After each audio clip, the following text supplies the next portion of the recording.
Good morning, my fellow Zenites.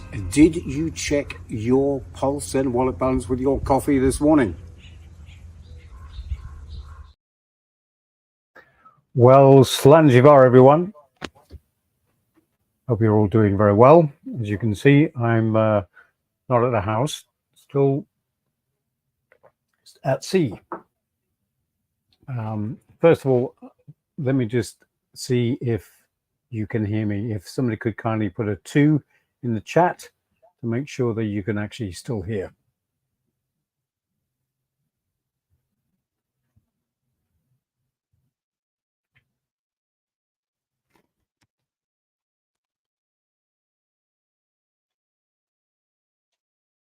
We're getting started in just a few seconds.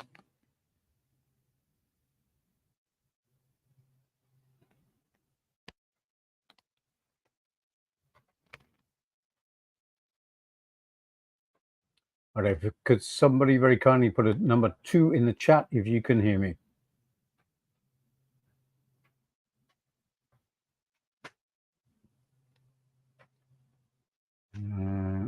This doesn't sound good.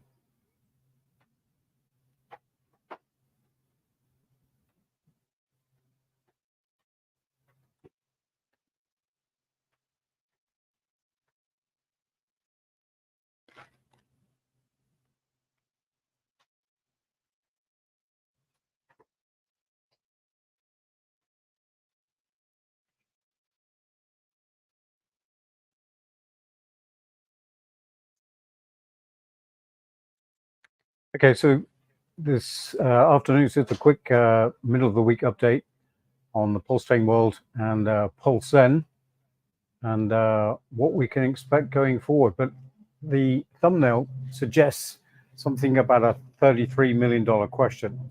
Just wait for this boat to go past, a bit noisy, and then we'll be starting.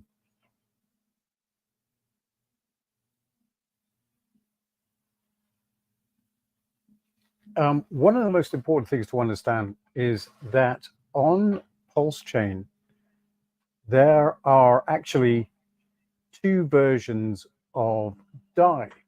If I could just show you,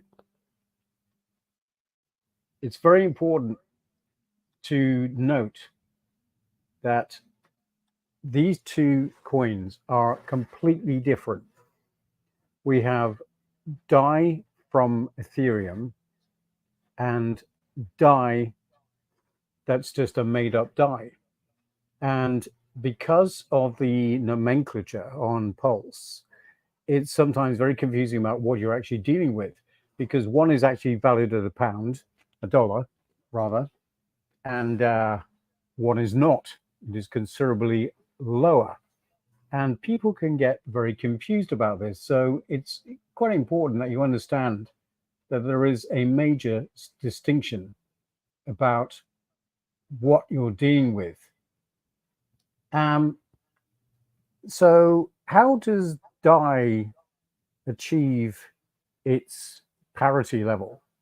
Well, it all comes and it all stems from a protocol developed by the Ethereum team called MakerDAO on Ethereum chain, not Pulse chain. It's on the Ethereum chain.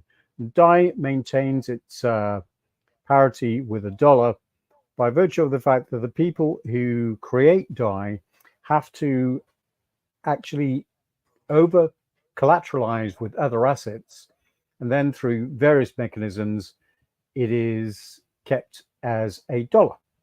Now, when Richard Hart copied over, first of all, it was a different chain that he was trying to copy, but we ended up copying the Ethereum chain, which meant that all of the contracts that were available on the Ethereum chain were directly moved over to Pulse chain. So of course, we've got copies of the MakerDAO contracts on Pulse chain. So in theory, one should be able to run MakerDAO on Pulse chain. We'll have Pulse DAO. But of course, it doesn't work. And the reason it doesn't work is manifold, but of course, one of the main reasons, there's no developer working on it. And also, it would take an awful lot of money to actually do that. You know, would you look at this? Of course you would. You'd like to have your own stable coin in your own chain. But, you know, who actually created it then? Well, if we look here, this is Ethereum. Now, I'm not going to go back in all of these transactions and show you, you know, what's what from start to finish, but I will just point out a couple of things. Who actually started it? Well, it was this wallet. And you can see the address there. And you can see when he created it, because it also, if you go on to Etherscan, you can find this out by just merely looking at the coin, the false DAI. We're talking about the false DAI with this contract number 0F at the end. And you can see that it became into existence about the 19th of November, 2019,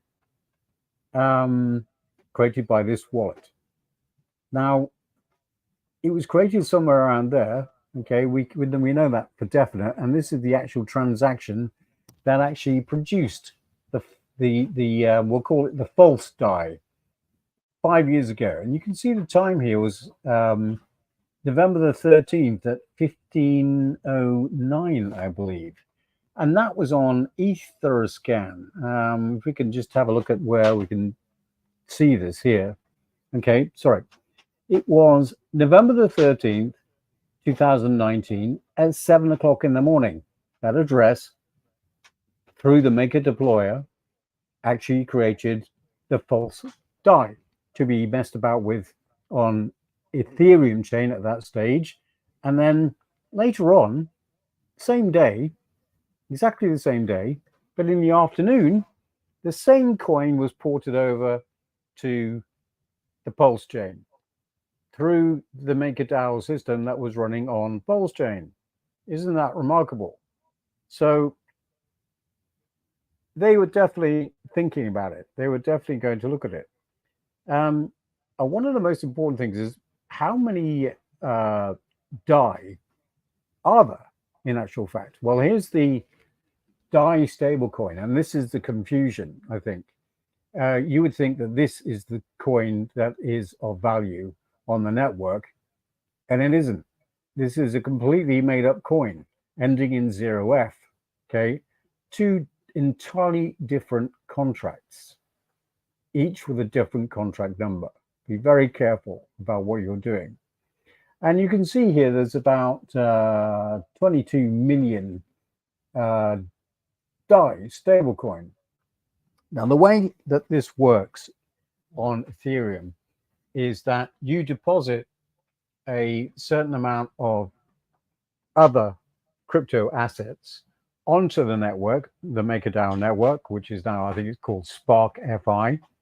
And in return, you get to play about with a DAI. This is where you get DAI from. And the way that the system is set up, one of the mechanisms, there's 3 or 4 different mechanisms to maintain the price of DAO. But one of them is that you would put in a certain amount of assets, and because of the way things are going to stabilize or unstabilize, you have to put in a little bit more. And I think basically at the moment, it's about 150% of the value of a DAI is put in on one side, and out the other side comes a DAI, so that should the value of DAI change, then your position, they call them vaults, can be liquidated and you end up with 1 DAI, and that's the end of it. Well, this DAI ending in 0F for the contract is on Pulse chain. And the thing is, we do not have a running MakerDAO on Pulse chain. There are certain elements that are missing. Yes, the contracts have been ported over, but we do not have a price oracle. And a price oracle is absolutely critical in order to make this actually work, and various other different components as well. And I think initially they were looking at them, but they certainly didn't finish it. They did not finish it. And the thing is, having just explained that you have to have on one side assets, and then you get your die, and then they're matched up basically 1 to 1, and you have to put in 150% to get your die. Well, in order to make this work on Pulse Chain, somebody would have to actually sort of say, okay, we need to make sure that we've got at least 22,187 million die are false die on Pulse Chain, backed by other assets. Now, 22 billion is what we have here. Then, under the mathematics of it all, somebody's got to put in about $32 billion. Now, my argument is, could Richard Hart do that? Let's think about that. He's a very wealthy guy, but $32 billion is no small chump change. Not even to me. And not even to Richard, who's far wealthier than I am, I'm sure. But the fact of the matter is, that's a huge gamble to take, creating a coin when in actual fact, all right, we're relying on the bridges, which we're not too happy with, but we're relying on the bridges, and we've got DAI already on the chain. Couldn't that $32 billion be used in a better way for at least for the next few years? I mean, there are going to be on and off ramps into Pulse Chain. I think, is it Coast Protocol? I think they have reopened. And although, yes, they are a kind of a centralized exchange in that they have to comply with KYC laws. You have to sign up with your real name, and then you can transfer real fiat to Pulse Chain and then buy Pulse or whatever asset directly. But it's still, not quite DeFi, as it were. But those avenues are available to you without having to commit $32 billion in the creation of a MakerDAO on Pulse Chain. Now, it's very easy. It's not easy, but you can see who actually created the Pulse Chain MakerDAO. You can follow it through, and you can see the wallets that were used in the creation of the false DAI. I'm going to call it false DAI from now on in. So, we've shown you the wallet before. The transaction hash is here, B79, and the wallet involved is ending in ACC 5 years ago.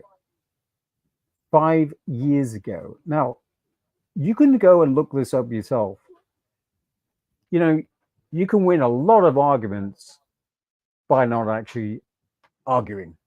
So I don't want to get pulled into any debate, but there's certainly been a lot of real drama in the Pulse Chain community, and a lot of rumors and a lot of misidentified facts, that is for sure.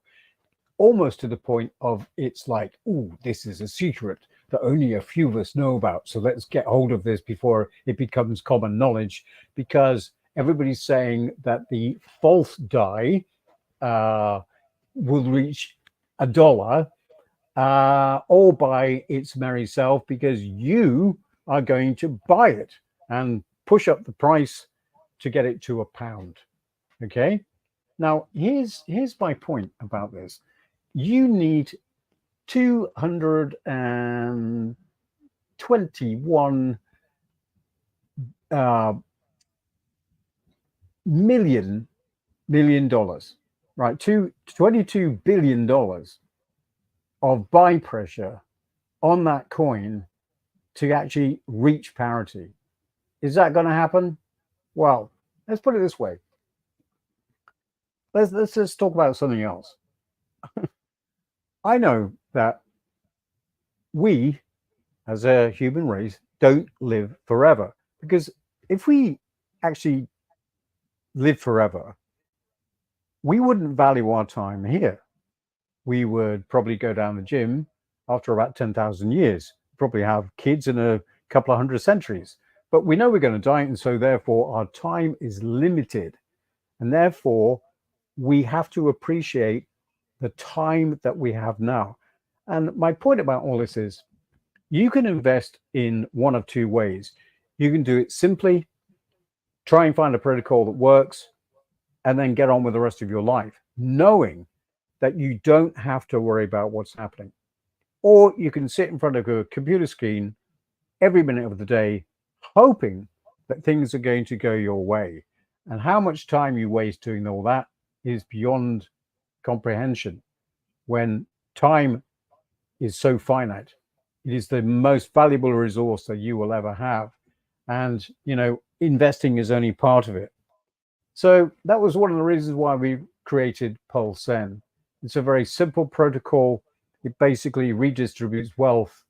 And if you participate in the PulseN economy, number one, what happens with the code, as those of you who are into PulseN know, but there are some newbies around. Maybe some of you are watching this as a replay watcher. Well, when you eventually get into PulseN, because there's no easy way into cryptocurrency. I mean, I think one of the easiest ways right now is you've obviously installed MetaMask, which is the easiest wallet to use. There are others, and you will probably be on the Ethereum chain at the very start. Now, to come across to the Pulse network, like the other train line, if you like, you have to bring your assets over. Now, one of the easiest things that you can do is on Ethereum, buy wrapped Pulse, which is available to buy. And then you use the Pulse bridge. Sorry, a lot of flies there. You use the Pulse bridge to and you say to the guy at the beginning of the bridge, okay, here's my wrap Pulse, and the guy at the other side of the bridge will give you Pulse on Pulse chain. That's how the bridges work. And basically, the first guy holds your money. So there is a bit of risk there, but there really shouldn't be. So that is the easiest way to buy Pulse. Okay, you buy wrap Pulse on Ethereum, you go to a bridge, and then you buy Pulse. Okay, you've got Pulse in your wallet. You must have Pulse in your wallet because just like Ethereum, on the Ethereum network, you need Pulse in order to make transactions happen. It doesn't matter what other crypto asset you're dealing with, you must have Pulse in your wallet. Otherwise, it don't work, which is the great promise of Pulse, of course. The more people that start to use the Pulse chain network, the more appreciation in Pulse there will be. And then having got some Pulse in your wallet, you can then immediately transact that on pts.io or gopulse.com for Pulse Zen. When you do that, you have to set the slippage to 3%. And the reason is, of course, that there is a deduction of 2% that happens for every single transaction. And if you don't account for that in the slippage, which you should set it for 3, because there is other functions which also deduct a very small amount for charity. And of course, part of this is a burn function. And it actually takes away some of the Pulse with every transaction. And basically, it makes PulseN deflationary. It's a scarcity piece of code, and it will actually reduce the supply of PulseN over time. Now, as long as we have the same amount of demand, or of course increasing demand, the very fact that every transaction is going to decrease the supply is going to make the price go up. That's just plain old maths, or math as you Americans like to call it. So PulseN not only redistributes wealth, it's a deflationary token. Now, the wealth distribution method is like this. For every transaction, a buy or a sell, 2% is deducted into a pool. And then from that pool, every PulseN holder gets a proportion of that pool depending on how many Pulsen you own at the time of the transaction. It's a fantastic mechanism which only requires you to buy Pulsen, and that's it. You're in the system. There's no staking, no lockup. It's the simplest protocol that you could be invested in. And of course, having got that sorted out, you are then free to do the other things in life with your valuable time. Use the KISS principle. Keep it simple, stupid. No need to complicate things. You know, the great memcoin rush, excuse me, the great memcoin rush that there was, I think it's about to die out very soon, that's in my humble opinion, is a bit of fun. It's like gambling, and it's what it does is it produces a dopamine hit. But there's a huge difference between serious investing and having fun losing one's money. All right, look, on the other flip side of the coin, you could say to me, well, look, Conrad, I put $10 into this coin and it's got up 100 times. And what are you going to do with those winnings? Look, I've said it before, you need passive income. It doesn't matter whether you manage to make $1 million and you think to yourself, I'm going to pay off my debts, I'm going to buy a house, going to buy a car, I might even leave my job.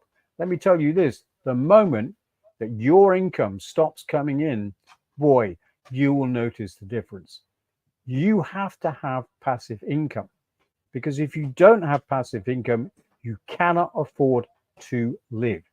Even generating $5 million, if you don't generate income on that $5 million pot, it's not enough to live on.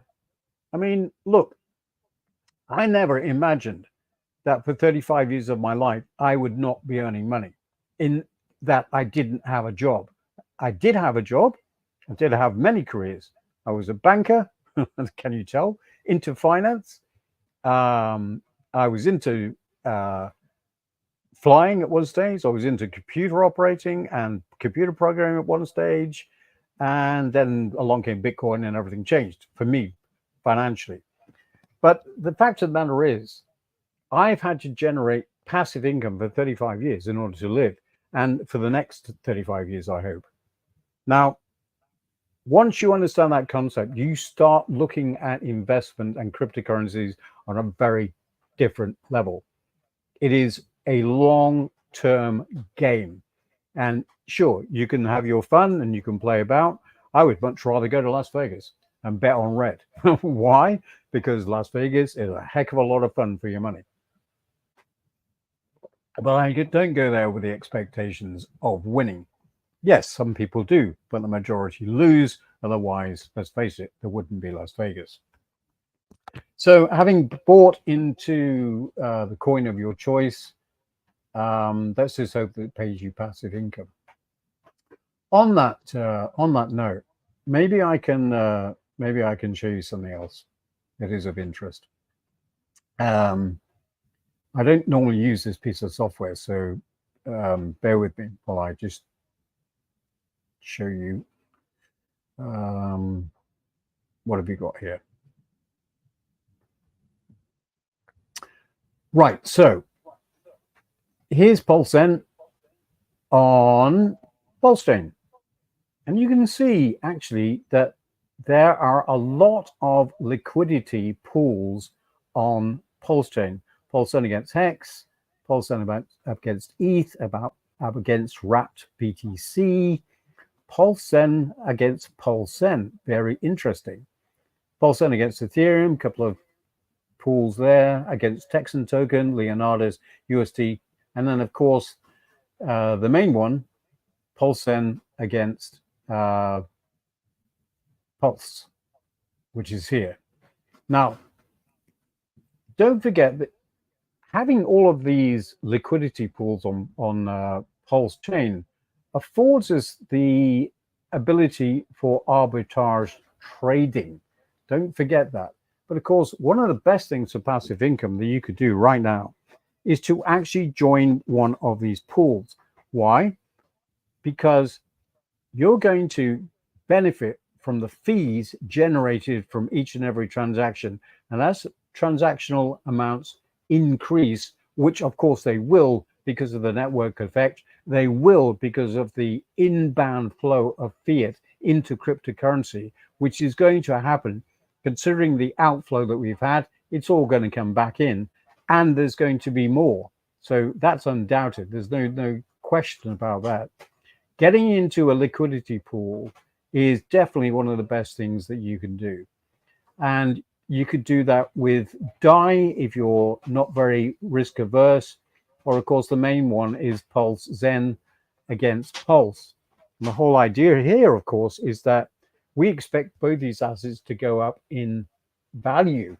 And so you holding the liquidity will allow you to generate fees and join in with the price gain action that's going to occur on the networks. Now, last time, some guy was asking about the price on Ethereum of Pulse Chain. Well, I would like to show you a very interesting fact. And just give me a second. Sorry to be such an idiot about this, but this is very interesting. This is right now, today, and we can see that Pulse Zen on Ethereum is not dead. And I shouldn't really say this, but I'm going to tell you something. Pulse Zen price on the Ethereum chain right now is 0.0002. Now, the Pulse chain price for Pulse Zen is 0.006 or roundabout. That is a bit of a difference. How can you take advantage of that? Well, one traditional way would be to take your Pulse Zen that you bought on Ethereum, bridge it across onto Pulse Zen, and voila, you've just increased your holdings in Pulse Zen. But how about this? What about being a bit smarter? What you can do is, instead of joining a liquidity pool on Pulse Chain, you could also join a liquidity pool on Pulse Zen on Ethereum. And the whole idea is that there should be parity between the two prices. I think I advocated this right at the very beginning when Pulse Chain was going to be supposedly coming to the fore. I did say that eventually we were going to reach parity, but only going to reach parity if we can get people to understand the mechanics. And the missing link at the time was the bridge. Now we have the bridge. We have a couple of bridges that we can use. And the whole idea here is that you would actually move your Pulse Zen or Pulse Chain to Ethereum. And the reason for doing that would be to increase the price of Ethereum, and you would then join the liquidity pool or even just buy Pulse Zen on Ethereum, because eventually the two are going to reach parity. Imagine two chains, the coin, both the same price on each chain. And then eventually, when the arbitrage stops because it reaches parity, they will just grow in step, because it is undoubtedly true that in the future, the gas fees on Ethereum will go down. The gas fees on Pulse Chain will go up. Now, they'll never reach the same levels as they are on Ethereum until they've got sharding out of the way. And that's going to be a very long time. But until then, there are massive arbitrage opportunities that you could take advantage of if you want to go down that route. But adding liquidity to any of these pools on either chain is so easy, and it's a no-brainer. It's a no-brainer position to take. As I say, once you've done it, get on with other things in life. So the next thing we do is have a look at what's going on with Pulse Chain coins. So if we can just have a look here, bear with me 1 second. Okay, I have to go back and share my screen. Yes, I want to share my screen. And yes, I want to show the screen. Okay, here we go. So just to show you, on gopulse.com, Pulse is down 3%. Pulse X is up 1.5%. And the incentive coin, which was at $7 something, by the way, is down another 5% today. Again, very lackluster performance. And Hex is down 4%. Pulse Zen, can I actually show you this? I don't know. Let's see.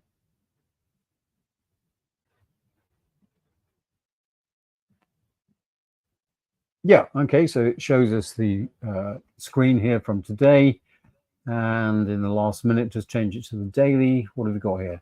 So it's at 0006, up 12.72%. Up 12% on the day. All right.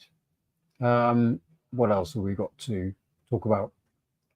Where is Pulse Chain in the grand scheme of things? Do we have a screen that shows that? Yeah, you can see that on CoinGecko Terminal. Is the easiest one, and we don't have that available where we're sitting, I don't think. Oh yeah, we can show you this here. So if we scroll down, we can see the Pulse Chain today, the network is at number 8 in the rankings, and with a transaction of $7.7 million. That doesn't sound like a dead chain to me. It sounds like a nascent growing chain to me. And of course, with the court cases going on, the publicity has not been great. Now, the thing about the court cases is, if you can just see this here, the latest court case against Richard Hart is that they filed an amicus brief in the South Carolina district, and they said that they're going to continue looking at the fact, which is good news, because it means now that they are going to actually look at this properly. The amicus brief may even be actually looked at. Also, some guy has come forward and put himself forward to oppose this motion on behalf of Richard Hart.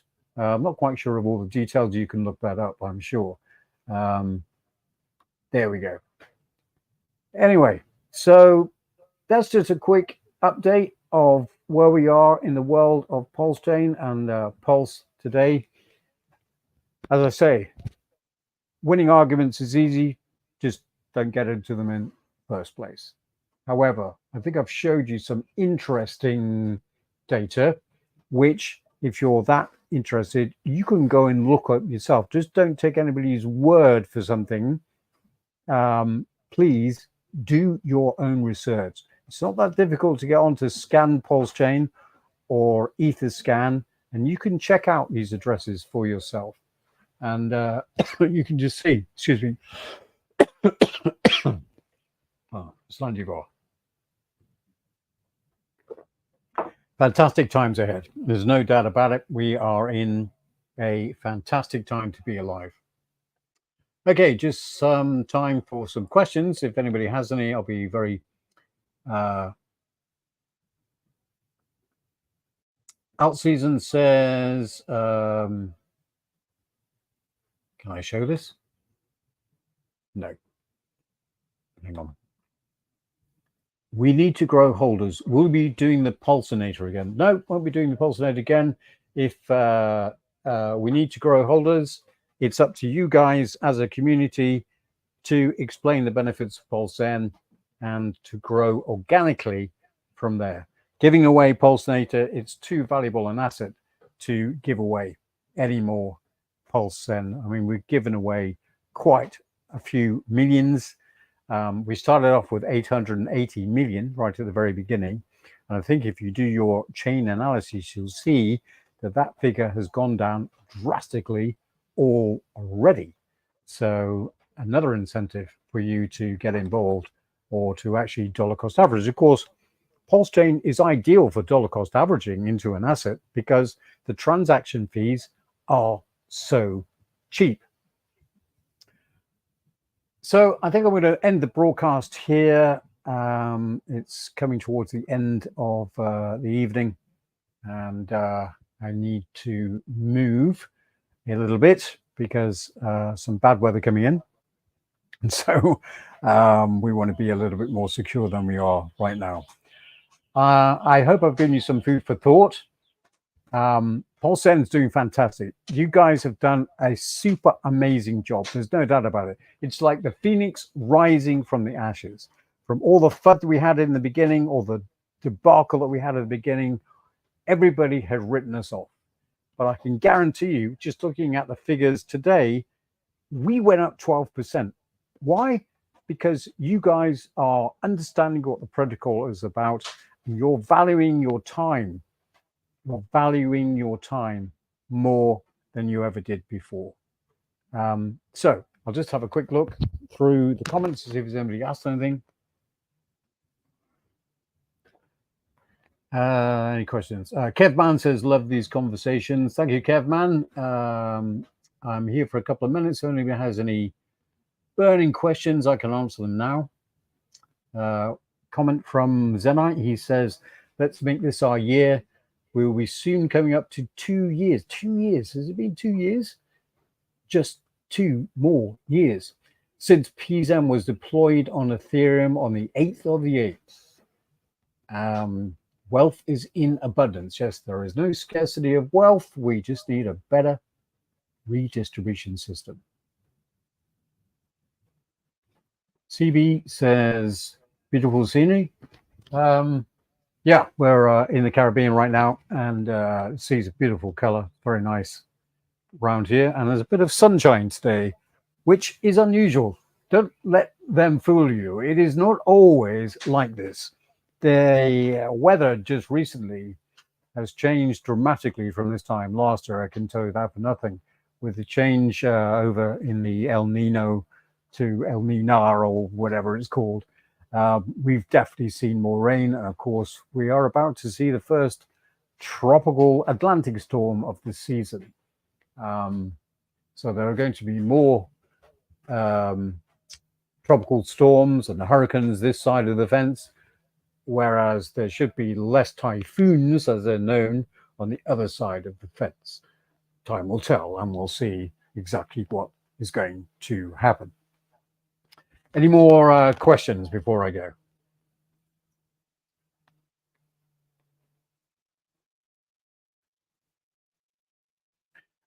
Will you be upgrading the deck screener? Thanks, Trinity Realm.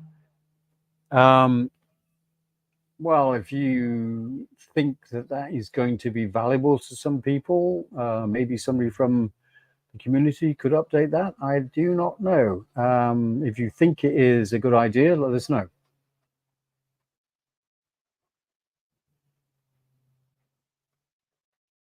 All right, ladies and gentlemen, I'm going to wish you a very good evening, good afternoon, good morning, wherever you happen to be in the world. Sludgy bar to everybody. I'm Conrad Zen, former Bitcoin Foundation member and evangelist for Paulsen. Wishing you a very pleasant midweek, and join me next time for the next live session for some interesting information. Thank you very much. Thanks for listening. Thanks for joining in. Thank you to my replay viewers. More to come. Thank you.